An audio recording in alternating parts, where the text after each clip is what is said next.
আমাদের বাড়িতে সবসময় কমেডি চলে।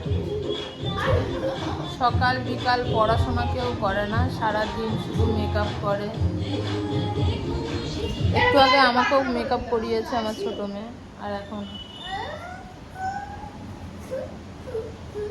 দেখি ভিডিও শুট করবে, ভিডিও শুট। আর ওখানে আছে, দেখেছেন, রাজাদের মতো শুয়ে আছে খালি। কেউ নজর দেবে না কিন্তু, বকে দেব।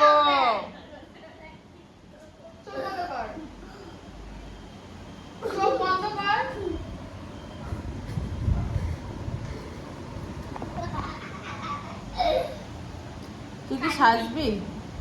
আমি সাজবে তোমাকে একটু নেই। তাহলে তুই চুপচাপ বস। আর তুই কি করছিস? ফাউন্ডেশন গুলো নষ্ট করছিস কেন সোনা মামা? সোনা, কেউ নজর দেবে না ওর দিকে। এই কই, এই দিকে, এর দিকে।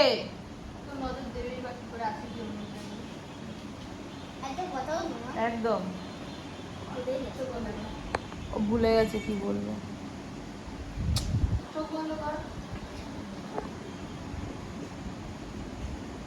তো যাই হোক,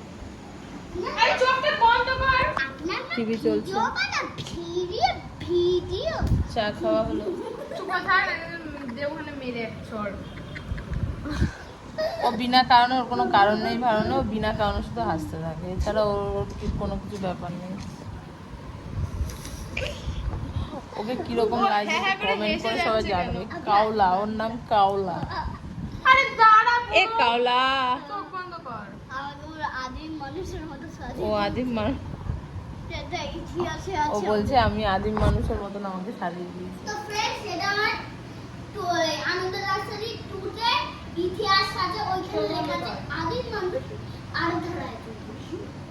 ওর স্কুলের বইতে লেখা আছে আদিম মানুষ আরাধ্যা রায় চৌধুরী, মানে ওর নাম আরাধ্যা রায় চৌধুরী, তাই তো? এই যে আপনারা দেখতে পাচ্ছেন, আমি তোমাদের তুমি করেই বলি, তোমরা দেখতে পাচ্ছ, এত দুজনের মধ্যে খাতির তো এক্ষুনি দুজনের মধ্যে এক্ষুনি কুরুক্ষেত্র বেঁধে যাবে। এই সাজাতে সাজাতে কুরুক্ষেত্র যদি না বেঁধেছে, কুরুক্ষেত্র বেঁধে যাবে, কুরুক্ষেত্র।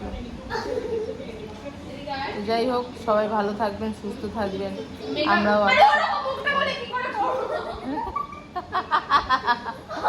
বলেছিলাম এদের মধ্যে যুদ্ধ বেঁধে যাবে, তো এদের মধ্যে যুদ্ধ সবে শুরু হয়েছে, একটু পরে পুরো মুখটা কেটে যাবে। টিভি চলছে, ভয়াবহ ভূমিকম্প হয়েছে, সবাই খুব সাবধানে থাকবে। তো চলো, ব্লগ এখানে শেষ করি। টাটা, বাই বাই, সবাই ভালো থাকবে। আমি নেক্সট ব্লগে ওকে দেখাবো।